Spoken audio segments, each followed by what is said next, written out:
ఇక నర్మద, వేదవతి ఆషాఢం గోరింటాకు నూరుతూ ఉంటారు. వేదవతి డల్‌గా ఉండడం చూసిన నర్మద ప్రేమ, ధీరజ్‌ల గురించి ఆలోచిస్తుందని వేదవతిని డైవర్ట్ చేయాలని అనుకుని, "ఏంటి గతంలోకి వెళ్ళిపోయారా? మీ ఆయన మీకెలా గోరింటాకు పెట్టారో గుర్తు చేసుకుంటున్నారా? ఆ టైంలో రొమాన్స్ గుర్తొచ్చాయా?" అని సెటర్లు వేస్తూ ఉంటుంది నర్మద. వేదవతి నర్మదని ఊరుకోమని చెప్పి, ఆషాఢంలో ప్రతి ఆడపిల్ల తన భర్త చేతులతో గోరింటాకు పెట్టుకోవాలని కలలు కంటుంది. ప్రేమకి ఆ అదృష్టం దక్కే టైంకి తను పుట్టింటికి వెళ్ళిపోయింది అని బాధపడుతూ ఉంటుంది వేదవతి.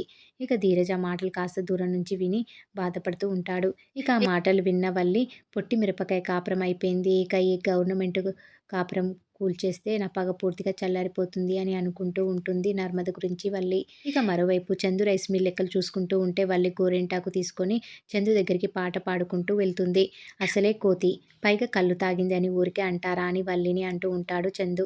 వల్లి గోరింటాకు పెట్టమని చందుని అడిగితే, "నువ్వు చేసిన పనులకు, ఎక్స్‌ట్రాలకు నిన్ను ఇంట్లో పెట్టుకోవడమే ఎక్కువ.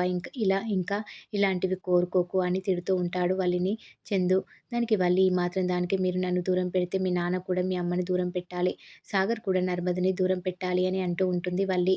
"బుద్ధి లేకుండా మాట్లాడుతున్నావేంటి" అని చందు అంటే, "మన మధ్య భార్యాభర్తల బంధం తెగిపోవడానికి, నేను దగ్గరికొస్తే నువ్వు చీదరించుకోవడానికి కారణం ఏంటి? నేను మన నేను మా గురించి నిజాలు నీకు చెప్పకుండా దాచాననే కదా నా కాపురం కూల్చేస్తున్నావు. మరి మీ అమ్మ, మీ మరదలు ధీరజ్ ప్రేమల పెళ్లి ఇంట్లో ఎవరికీ చెప్పకుండా వాళ్ళ భార్యాభర్తలను మోసం చేయలేదా? ఇంట్లో ఎవరు కరెక్ట్‌గా ఉన్నారు? ఎవరు మోసాలు చేయలేదు. అందరూ బానే ఉన్నారు. నేను నా మొగుడికి దూరం అవ్వాలా? ప్రస్తుతం ఇంట్లో మీ అమ్మ పరిస్థితి, నా పరిస్థితి ఒకటే" అని వీపు దురద వస్తుందని చందుకు ఇచ్చి దాని చేతి మీదకి తిరగేసుకుంటుంది. "నువ్వు పెట్టవని తెలిసే ముందే గిన్నె మీద డిజైన్ వేసుకోవచ్చా" అని చెప్పడంతో ఈ వెధవ తెలివితేటలకి కోపం వస్తుందని చందు వెళ్ళిపోతాడు. ఇక చందు ధీరజ్‌ని పిలిచి, "నా కాపురం ఎలాగో బాగలేదురా! నాలాంటి పరిస్థితి నువ్వు తెచ్చుకోకురా! ఏదో ఒకటి చేసి నీ భార్యని తెచ్చుకోరా" అని సలహా ఇస్తూ ఉంటాడు చందు ధీరజ్‌కి. వేదవతి మాటలు, చందు మాటలు విన్న ధీరజ్ ఎవరికీ తెలియకుండా గోరింటాకు తీసుకొని ప్రేమ గదికి వెళ్తాడు. ప్రేమ చేతకు గోరింటాకు పెట్టి ధీమా అని రాస్తాడు. "చంద్రుడి నుంచి వెన్నెలను వేరు చేయడం ఎంత అసాధ్యమో మనల్ని దూరం చేయడం అంతే కష్టం. రేపు ఈ గోరింటాకు నువ్వు చూసాక నేనెంత లవ్ చేస్తున్నానో నీకు తెలియాలి. నీ రాక కోసం నేనెంత ఎదురు చూస్తున్నానో నీకు తెలియాలి.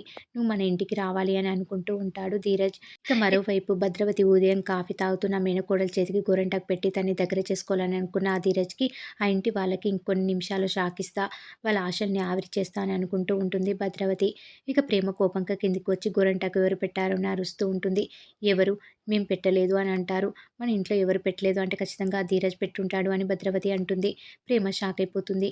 "నీ భర్తకి నీ మీద ఎంత ప్రేమ ఉందే" అని బామ రేవతి అంటూ ఉంటారు. "ఎంత ప్రేమ ఉంది? ఇంత ప్రేమ" అని ప్రేమ తన చేతి మీద ఉన్న కళ్యాణ్ అనే పేరు చూపిస్తుంది. అందరూ షాక్ అయిపోతారు. మరి ఏం జరగబోతుంది అనేది రాబోయే ఎపిసోడ్‌లో తెలుసుకుందాం.